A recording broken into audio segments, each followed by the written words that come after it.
Hey everybody, this is Surviving Darkness with Heather and Jenny, and we are on episode 29. So next week will be the big 3-0. I remember the big 3-0.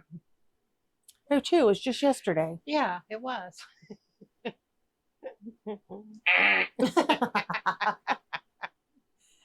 Plus 14. Yeah, we won't plus nothing. Plus $1 million.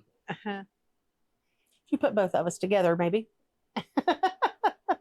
You'll know how it is one day. Soon. It'll be here soon. Before you know it. Yeah. You'll be 18 going on 50. You will. That's what it feels like. Yes. Anyway, that's not what our plan was to talk about Our age. our age. So I was watching one of the Conjuring movies today, and it was, they're normally based on a true story like we were talking about. And this one was about a guy who got possessed, and he murdered his landlord. And so what I wanted to ask you was, according to this movie, and this might not be true, I'd have to look this up, but there was a curse on him and a couple other people. So do you think that with all of our family history and everything like that, like at some point somebody could have been a Satanist, you know what I mean? Like a Satan worshiper sometime back, and like possibly like traded, you know what I mean? And that maybe that's how our family ended up the way that it is, and nobody's broken this or figured out where this came from.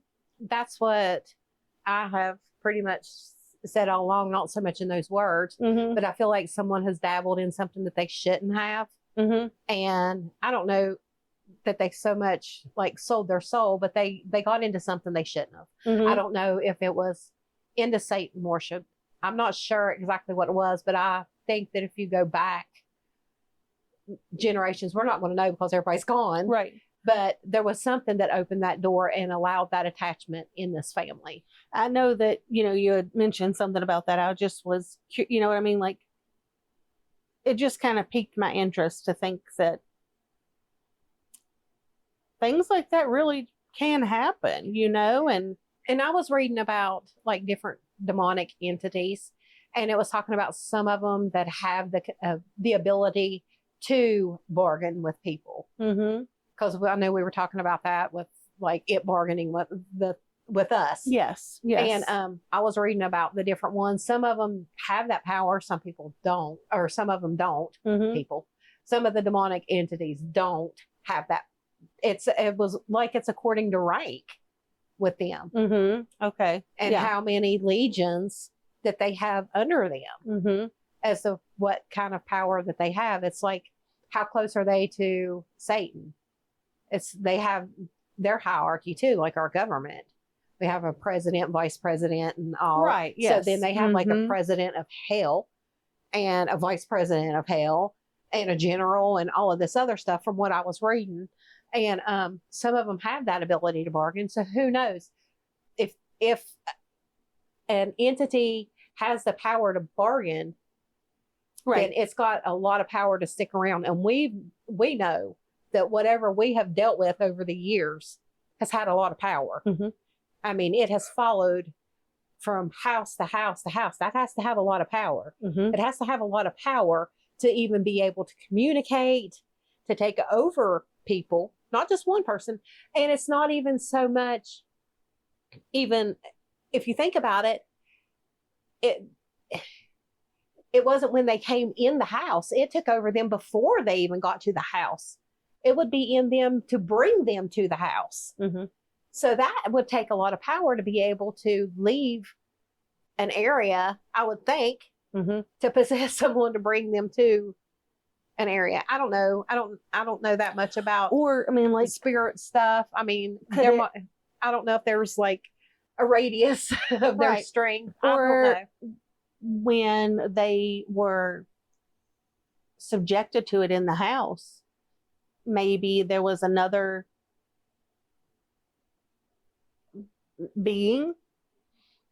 You know what I mean? Like something else that was going along with it too, that maybe worked together with them. That sort of goes back to what I was saying with the ones that have a lot of power. They That's have what I mean. a lot of legions Yes. under them that they direct. So who knows how many, like we might think we're just fighting one thing, but it's got all these other ones that it's controlling too. So how many are we really fighting? I mean, even when Jesus cast out, Yeah. it was legion. Yeah. And that's many. So who knows? Yeah. We might And not maybe be that's just what it was. Maybe, you know, we had the one that we dealt with in our house, or so we thought was just one. But then maybe there were others that would be able to go to that person, you know, and bring them, you know, do whatever needed to be done to bring them in, you know, like you say. And the Bible says, like, when you get rid of something and you don't shut the door to it, when it comes back, it brings back 7 more. So anytime, like, we have thought, you know, we finally got rid of it, and anything that can open the door for it again, hey, it's bringing 7 more back with it. Right. So, I mean, you were talking about watching The Conjuring and different stuff like that. And I get it. Like, I watched some of them too. And I want to see what other people have gone through, because they're somewhat based on the these truth. are. I mean, yeah. some of it's embellished. Right. Yes. But just to get an idea, what did they do to fight? Mm-hmm.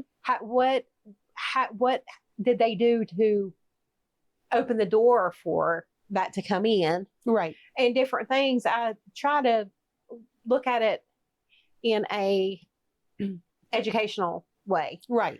But at the same time, the enemy sort of looks at that as a door to come in. Right. Because of the spirit of fear. And those movies are something that they want to raise that fear in you. People are adrenaline junkies. People like that adrenaline rush. So the enemy sort of sees that as, hey, they want this kind of stuff in their home or in their life because they're watching it on their TV. Right. Yeah. Yeah. And like I said, I had watched those because they were based on stories of Ed and some Lorraine. of them you watch that they say they're based on a true story, and they're so far-fetched. You're like, right. I don't know what kind of story this is. But then again, if somebody heard ours, they might be that same way. Yeah, but I mean, it's just... I know what you're saying. I'm just, it's saying. Just, you know. I mean, it may have started out like a true story, but they added so much to it that you know good and well. Right. I mean, it was ludicrous. Not that they've added a little bit to it for the dramatic effects, but it was just way too out there. Yeah. Almost like bringing an alien in or something. Right. I mean, that's not what it was. I mean, E.T. didn't come in. Right. But yeah. It was something that you're like, that's really not how that works. Yeah. It bothers me that we don't have anyone to talk to about all of these generations to see how far back it went, you know? And but it keeps getting fed, not necessarily by us, but it's a demonic entity attached to the family. And you have so many people that just, they don't believe in God, or they say they believe in God, but there's no action to it at all. There's more to believe in than just saying. Right. I mean, you have to walk it out. Well, I was getting ready to say there's a difference in believing and living. Right. You know, and I mean, so. Right. You know. Faith without works is dead, is what the Bible says. So, I mean, you have to walk it. And we have a lot of that too, you know, and even like the one that we've talked about, you know, the aunt that Dad and all of them moved in with, who was supposed to be so religious and close to God and everything, but she wasn't. She was evil. Right. But she also paid people to pray for her. That's what I'm saying. Like, that don't work. No. You got to walk out your own salvation with fear and trembling. No one can pay your way into heaven. So then no one can pray you in. You got to do it yourself. You got to walk the walk yourself. So as the preacher that was taking that money, you know what I mean? Like, got to wonder about the scruples there too. That's what I'm saying, you know? Right. And there were other things that went on too, possibly with this preacher and the husband and everything also. And even though all of this stuff happened before she came in the picture, you know, a lot like with Dad's dad and things like that, you know, but still you're like, maybe that was, I mean, obviously it was another opening because that's not of God. Right. But then you're wondering, well, what could she, or I do, what, you know,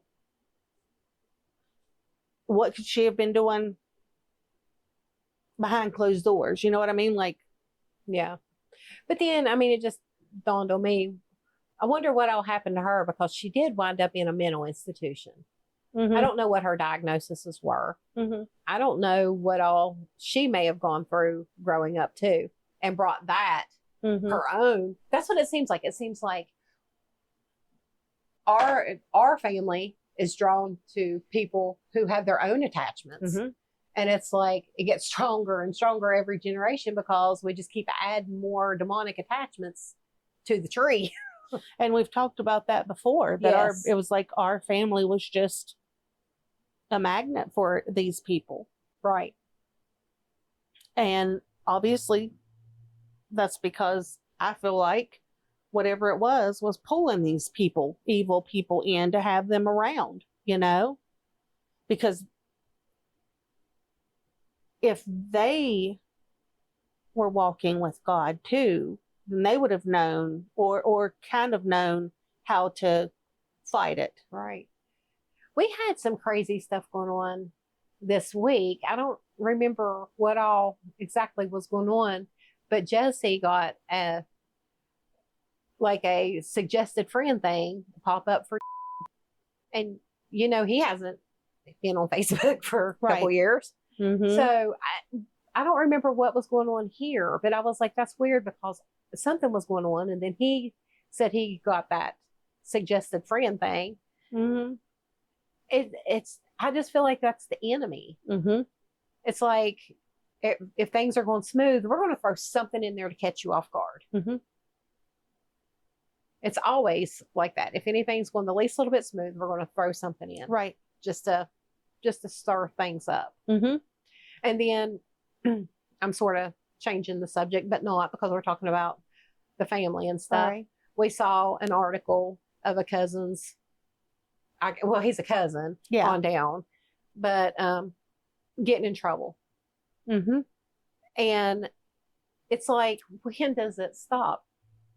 When does it stop? And then I was at a cookout and these little kids were there that I didn't know them. But my ex-husband was telling me that I was related to him. So one of the little boys was like, he said his dad's name. He said, he's nothing but a drunk. And then another adult there looks at this kid and says, don't be airing out your family business. And I don't know what bothered me more. This little boy that's about 10, 11 years old, and that's how he sees his dad. He's nothing but a drunk. Or the fact that an adult says, don't air out your family business. Be a good parent. Yeah. You don't have to worry about what your kids are saying about you if you're being a decent person. Right. Give your kids something good to talk about. And don't shut them up because you suck as a parent. Right. And I mean, she wasn't their parent, but still. Yes. It's that don't air out your family business. She wasn't airing anything. He wasn't airing out anything to me that I didn't already know and hadn't experienced our whole lives. Right. It was just another generation being affected by alcoholism and by demonic presence Mm-hmm. and everything else, just someone else. And instead of saying, I understand where you're coming from, maybe that kid needed someone to say, that might be what you're seeing right now. Mm-hmm. But that don't mean that's what you have to do when you grow up. Yeah. Yeah. And I think I was so floored by the response of the adult. And that's been the way it's always been. That's why there's so many people like us Mm-hmm. that were abused for years, because you don't air out your family business. Right. And when you do, it stops backfires. things. Yeah. You know, like, yeah, it does backfire. It backfires. But, Or it stops, or things stop, yeah. you know? And so, yeah, like, that's why kids don't want to say nothing, because they get looked down upon and frowned upon and talked down to for basically that may have been that boy's way of reaching out. right. For someone to And just that person hear could have him. said, listen, I'm sorry that you see that all the time. You know what I mean? And I feel bad sorry. because I didn't respond the way that I would have wanted to respond if I wasn't thrown off so much by the other adult response, because it hurt my heart. I was like, this poor kid.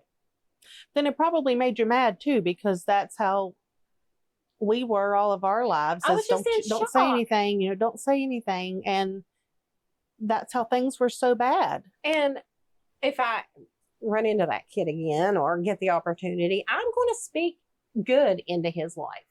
If he makes a comment like that, or if I just get a chance to say, you know what, I know what you're saying, but you have the choice to do totally different than what you're seeing growing up. You can make a difference in your own life.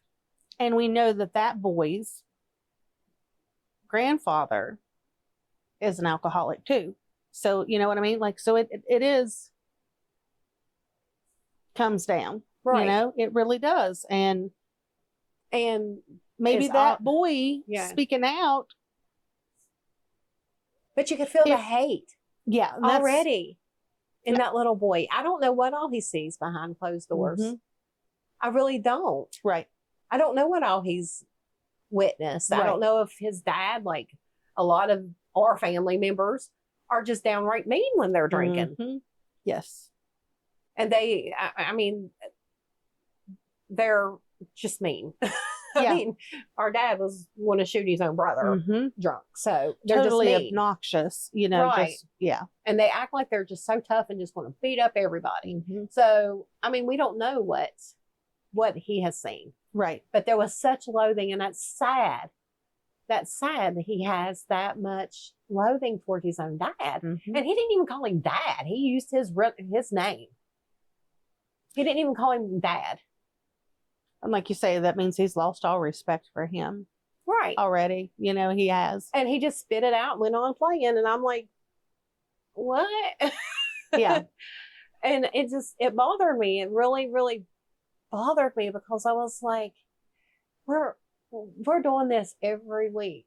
And I know it's just the enemy trying to discourage and say, yeah, you're doing this every week. And look, the next generation, look what they're going through. But we're still doing our part. We are. And we can still change things. That's what I was going to say. We can yes. still change things from our end, from the spiritual end. And like we've said too, our kids aren't going to go through the same things that we did. Yours are grown, but they didn't have to go through the same things we did. That boy's grandfather is also very inappropriate. That's Mm-hmm. That's what I was saying by obnoxious. Yeah. Very inappropriate. Yeah. Mm-hmm. To where I've had to be like, if you're going to talk to me like that, just don't talk to me. Mm-hmm.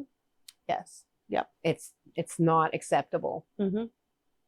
I'll be like, okay, good night. Mm-hmm. All right, goodbye. Yeah. And wouldn't respond anymore. Mm-hmm.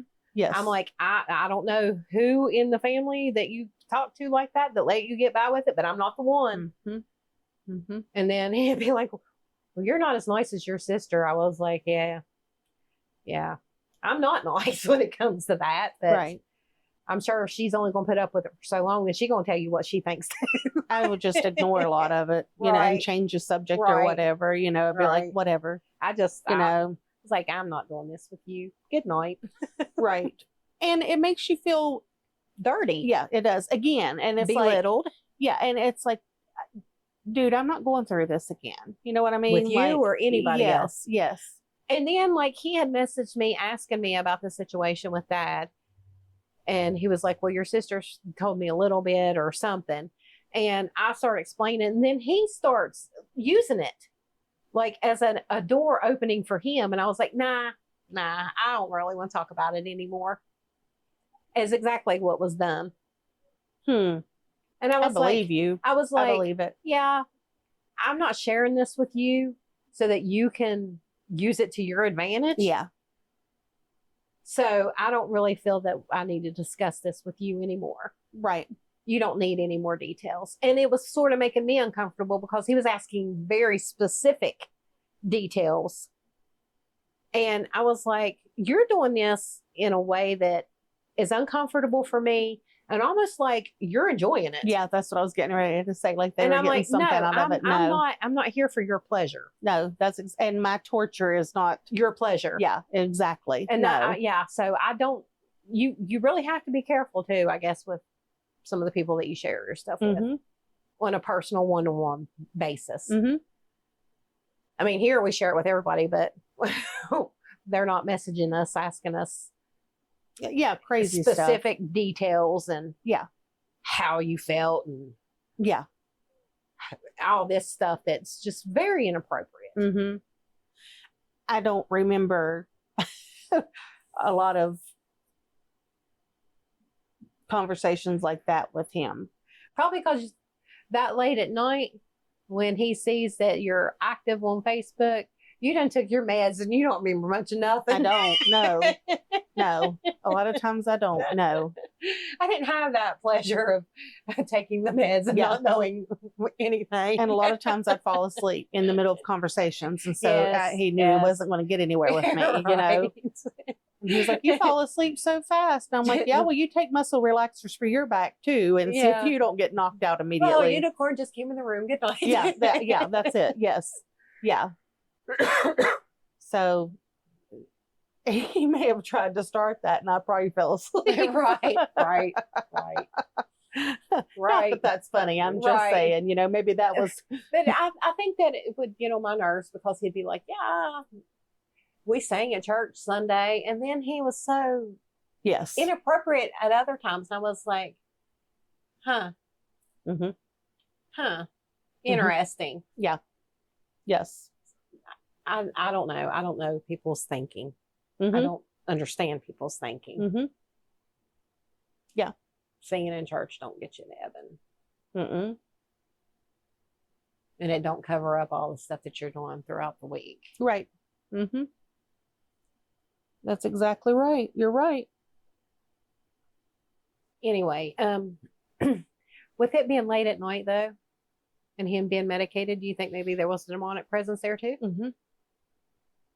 Because sometimes it was like he would act like he didn't know what I was talking about. And I'd be like, if you're going to talk inappropriately, I just don't want. And then he used a diagnosis.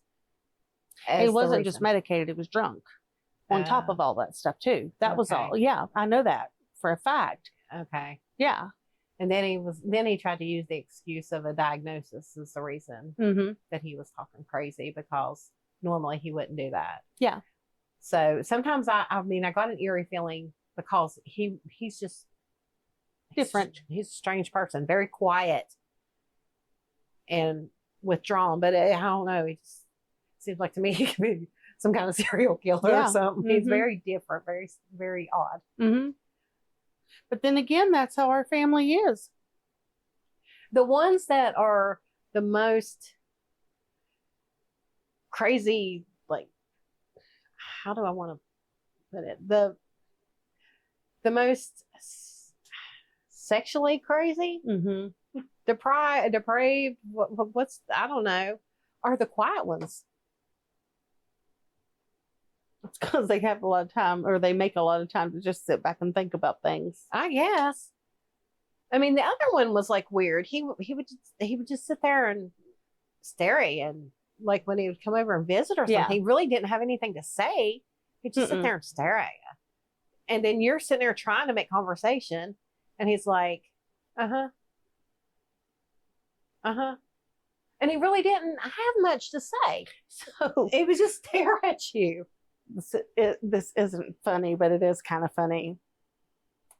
You know, we talked about last week the one manipulating the other one with the money situation. Well, so I was thinking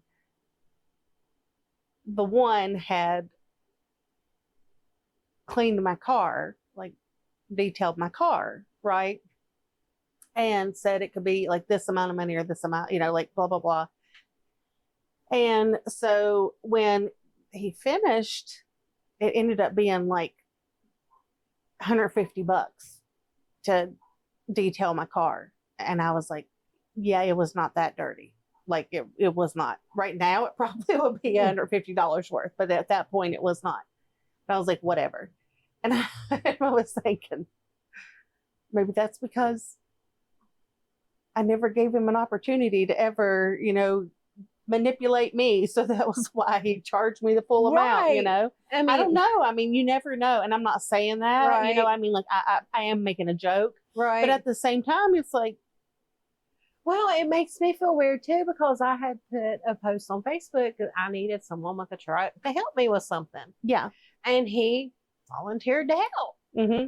And didn't want any money or anything, but didn't proposition for anything either. So I'm like, was I supposed to offer? I know. It just makes you think, you know? Yeah. And there were other people in the family that would do that stuff, not just him. Right. You know what I mean? Like there were other people in the family that absolutely would have said, you help me, I'll help you. Right. Yeah. Well, I mean, we had a close family member that said, if she wasn't my cousin or my niece. Right. Right. You know, I don't know exactly what else was said after that, but that's enough said. Right. How can you look at someone, relatives in that way? I don't care how attractive they are. No. You know what I mean? Like, no. Right. That's crazy. Or flirty with their own family too. I mean, very flirty. And that's another thing. You know, you talk about that. And I know that we brought this up before, but just speaking about our family, you know, like basically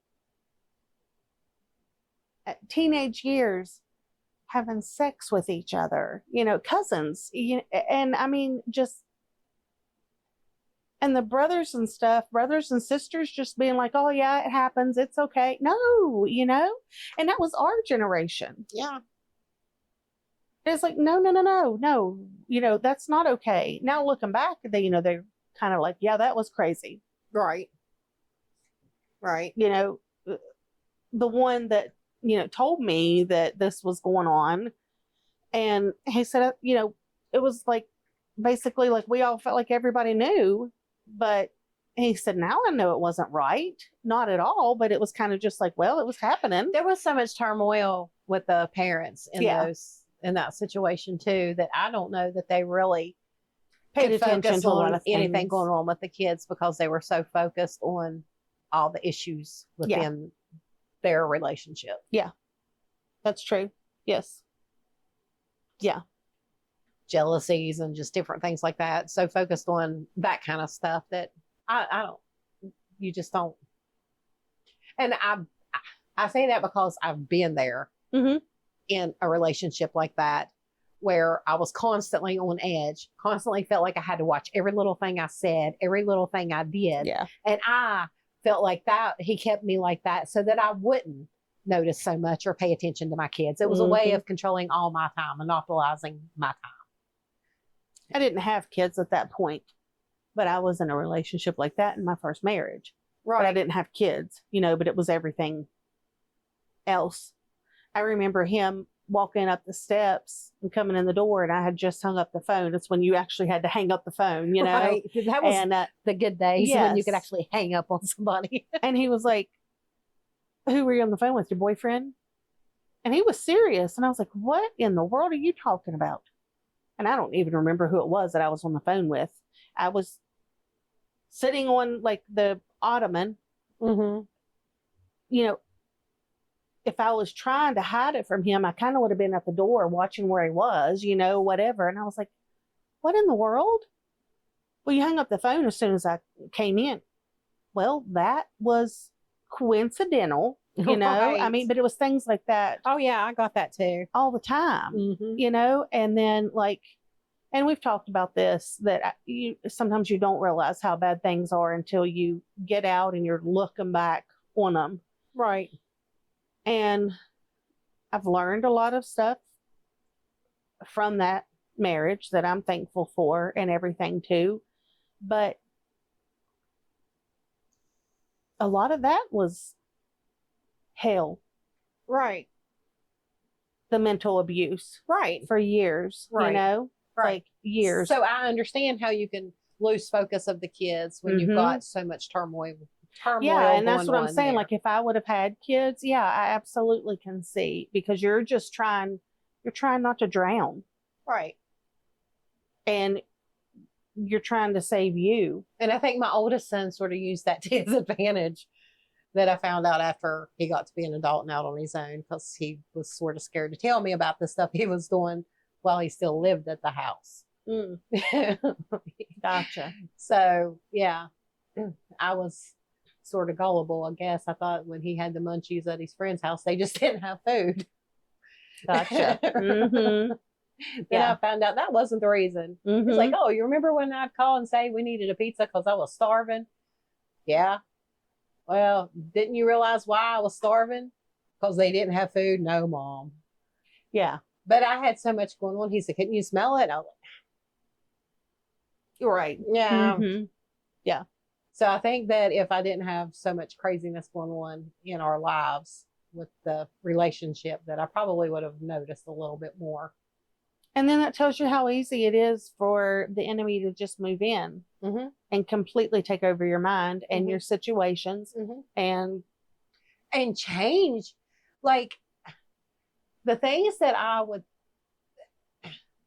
think that he had me thinking were so not me. I was like, once I got away from him, I was like, how in the world did he get in and warp my head like that?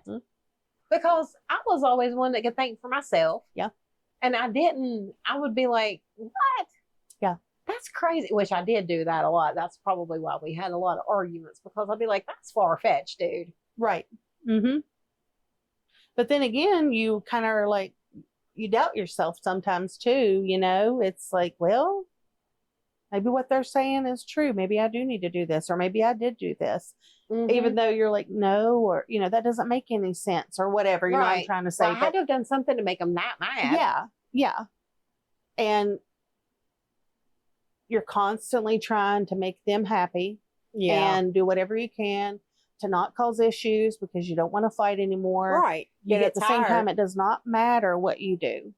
You know? And I just think it was sad that when Jesse decided he wanted to leave and go live with his dad, it hurt. It really, really hurt. But I felt that was the safest for him at that point until I could get out of that relationship. It wasn't safe for him any longer, because I could see the hatred that he had towards my kids. And he was so crazy that I needed to be separated from him in a way that kept both of us safe. Like me and my kids. And when you look at things and we look back at things, that shows us how much we know that everybody has a purpose and we have a reason for things. But there's so much that has happened with us and our family that there is a reason that the enemy fights so hard with us. Does that make sense? Yes, because of the calling and the anointing on our lives. That's what he tries to destroy. That's why we are like, we have to do something about this, you know, and that's just the way that it has to be. Right. Because, and I know you feel the same way, I'm done with this power, you know, Right. I'm done with that. Right. Like, it's just, I don't have it in me anymore to like let you keep doing this. I just Right. I don't to keep seeing things and people getting hurt and or doing ridiculous stuff. It's like, no. And I'm very thankful that it's not just our immediate family, that there are others outside of this that are like, no, it's, you know, we're done too. It's not going any further. This is it, you know?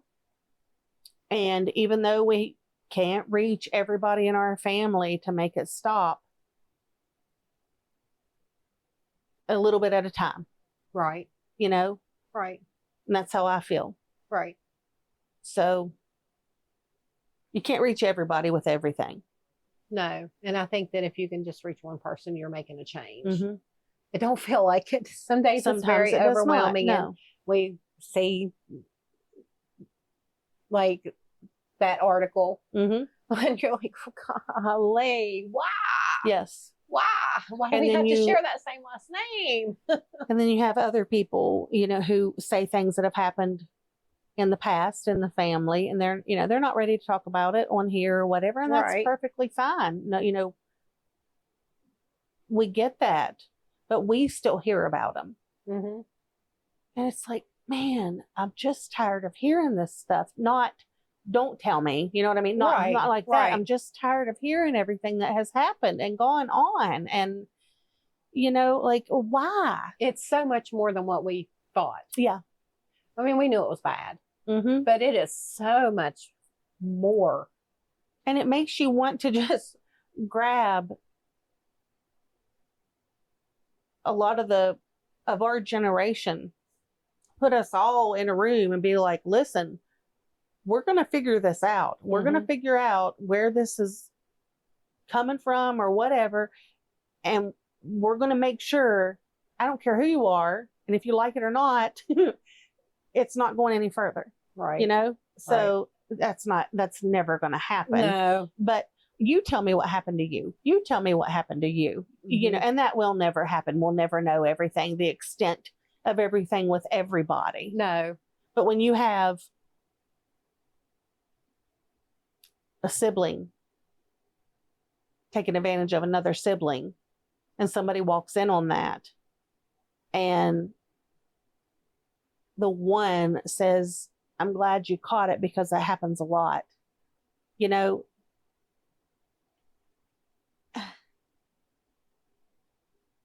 it just blows my mind. Yeah. I never looked at my brother like that. No. Never. I mean, he was a nice looking man. He was, you know? No. Right. You know, I mean, and so that just tells you that evil is there. It is. And it exists. It does. And that's why we're bringing it to light. Yes. And letting other people realize that it's okay to talk. We're a safe place. And people are realizing that. They're realizing that, like, when we discussed what we did last week, that person was like, thank you for not putting me in a bad light. Yeah. And that's not what we want to do. No. Even when we're talking about, you know, people, you know, like, yeah, they're messed up, but there's also reasons for it. Is there a demonic presence there? You know, they have the alcoholism. And so, you know, that boy you were talking about, that's why I said his grandfather is the same way. And I know that because he, like I said, he told me that, you know, he would go to work, come home, blah, blah, blah, go downstairs, get on the computer, and drink all night. Right.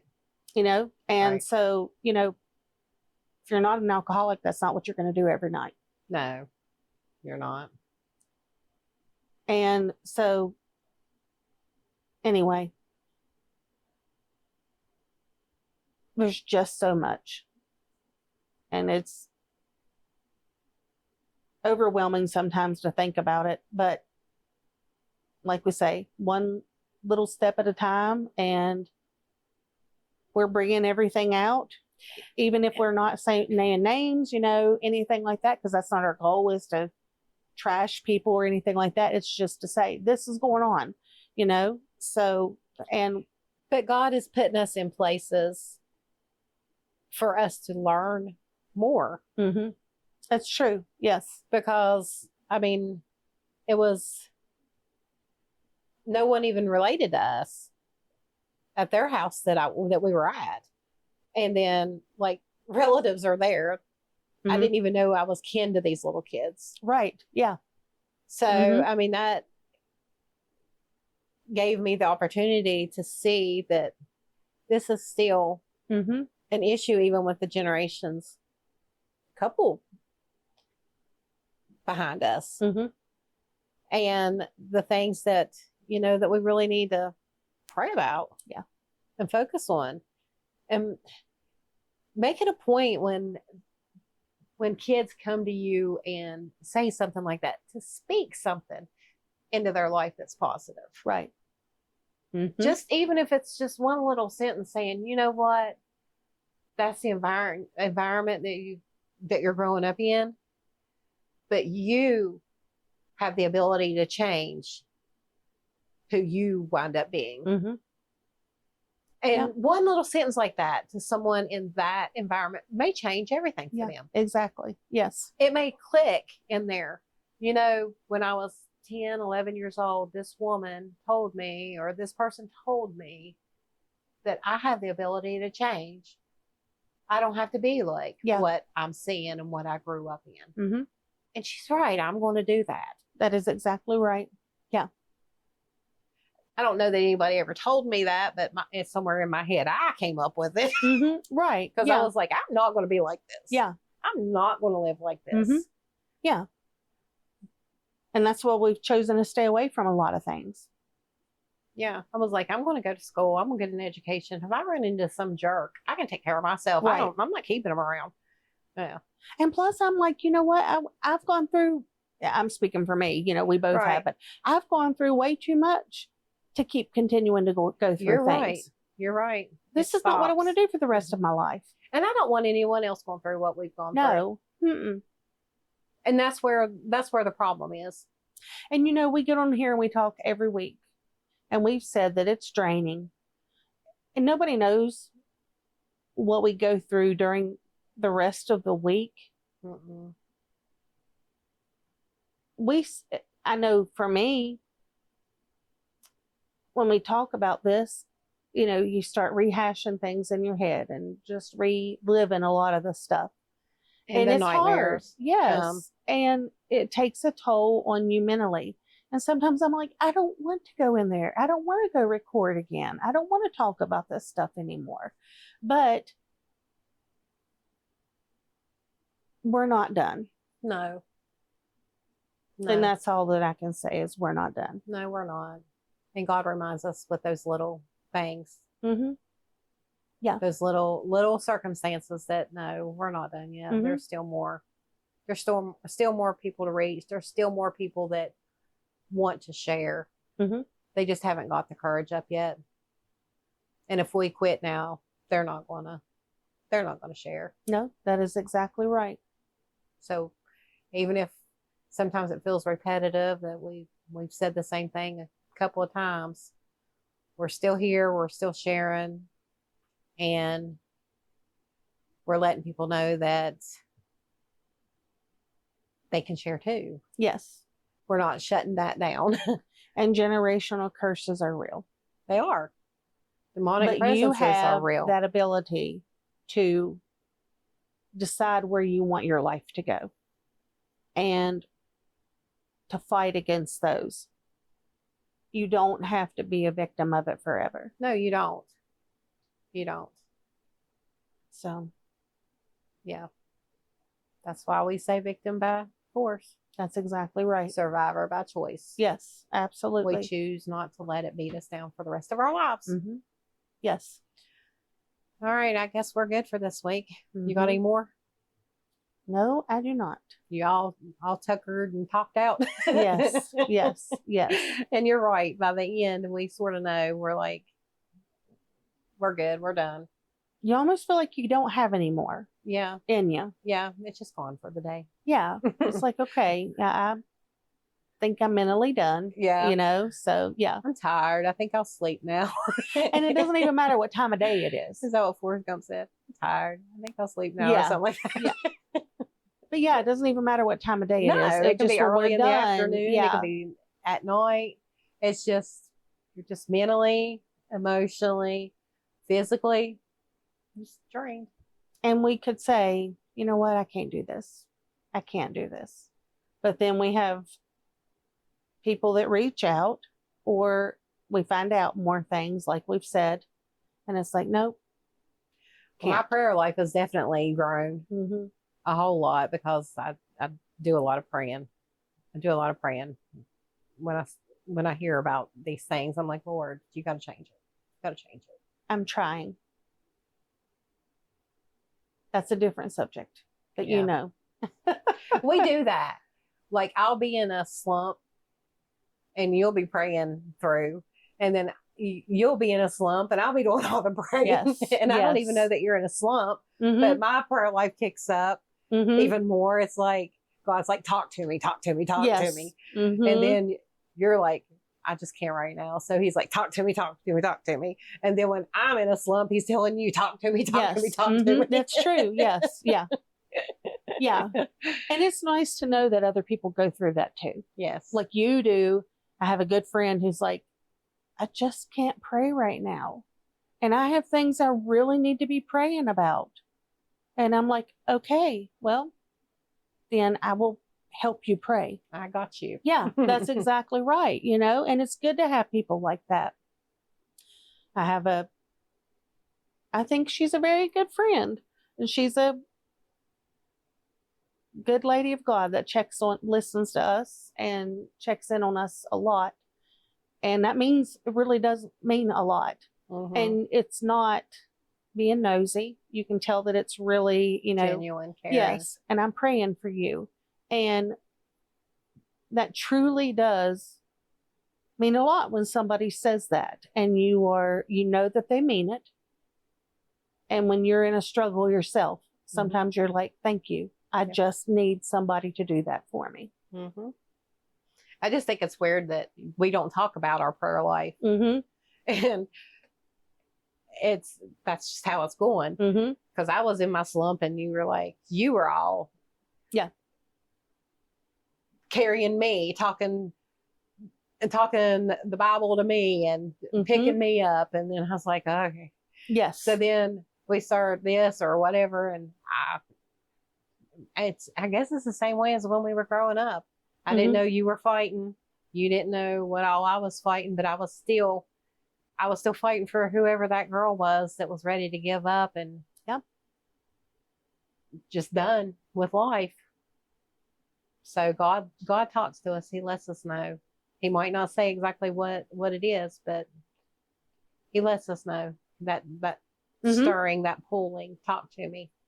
That's exactly right. And if somebody is on your heart, you don't know what they're going through, but God puts that on your heart to pray for that person. And that's all you have to do is say, God, I don't know what's going on with them, but help them, be with them. Yeah. If it's healing that they need, whether it's physical, emotional, whatever, just meet their needs. Yes. Yes. I think a lot of mine right now is I'm overworked and my brain is just done. And I think mine right now is I'm underworked and my brain is just done. No, that's a different let's story. Merge and we'll be good. That's a different story. I have in the last few days, like when I talked to people today, they asked if I had been talking to a counselor or anything over like depression and anxiety and post-traumatic stress disorder. And I was like, no, but I had thought about it last night. I was like, I'm at a stage in my life that I might want to talk to somebody because I don't know how well I'm really dealing with the whole rug being pulled out from under me as far as being able to work. And every time I turn around, there's something else wrong. I don't know if I'm just like I did for so many years, just want to stuff it under the rug until I feel like I want to deal with it, which I don't think is the healthiest thing to do. It's not. So I have honestly thought, maybe I do need to go talk to a counselor because this is a whole lot when But you're working and your life just stops. Mhm. One day, everything's done. I go to work and go to the doctor and she's like, you're done. You're not, no, one wrong move and you can be paralyzed. You're no. Mm-hmm. And it's done. I mean, Right. you go to work that day, you leave work thinking you're going to go to work the next day. I just have a doctor's appointment and it's done. Mm-hmm. And I think it's hard to process. Mm-hmm. I mean, it's been like 8 months, but Right. it's still hard to process. I'm like, still trying to figure out who I am. Mm-hmm. I've got a new role. Right. Mm-hmm. And it's hard. So, Mm-hmm. And being like staying at home when you're not used to that, you don't have income, you're not contributing when you're used to doing all of that. That's very, very hard. Like we've talked about this before, we were at totally different points of our life. I'll get it out in a minute. I was starting my career when all mine happened. mm-hmm. You were 25 years or 20 years into yours, and then all this happened. So I was getting established. You'd been established, and it was both of us at totally different ends of the spectrum are like, what do I do now? Right. Yes. So, and you do. But I keep holding on to, no, I'm not going to say the faith. Yeah. It's not so much holding on to the faith. I know that there's something that God wants me to be doing. Mm-hmm. And I'm just waiting for him to show me what it is. It's not just this. I just feel like he wanted my calendar open. Right. For whatever reason, he wanted my calendar open. I was just talking about this yesterday, that since 2013, I'm talking job wise, life wise, everything. There have been numerous times that I have put work ahead of church, everything else, because I just did, I just did. It wasn't right at all. And I was far from God. But since 2013, he has lined everything up. And when I look back from job to job, this worked out so I could be at this job and meet these people who are still in my life. We're in each other's lives 11 years later. People that I dearly love, and then, so that job led to this job, and then, the one job, I was like, I hate this job anymore. I can't do it. I can't do the 12, 14-hour shifts after everything with my kidneys. God, I just need something. And all of a sudden, here, how about, you come over here to this job, and it was like, what in the world? I wasn't guaranteed anything, nothing, no hours, nothing for sure. And it worked out. And then I found out I was pregnant with my miracle baby, and all of this stuff. And we just have to trust. Right. And like you say, it can be the biggest changes ever. But God has a reason. Yes. It's not always easy for us to understand. It's not always easy for us to deal with. And it's his timing to show what it is that he has in store. Mm-hmm.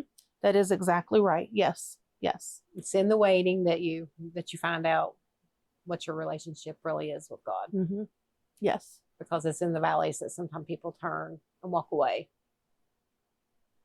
And it's so easy to let all the other obstacles just let you drift away. Right. So. All right. Well, we'll go ahead and finish up this one for real this time. Yes. Yes. Yes. And you all have a good week, and we'll be back. And next week will be episode 30. Woo woo! And you all know how to find us. www.survivingdarknesspodcast.com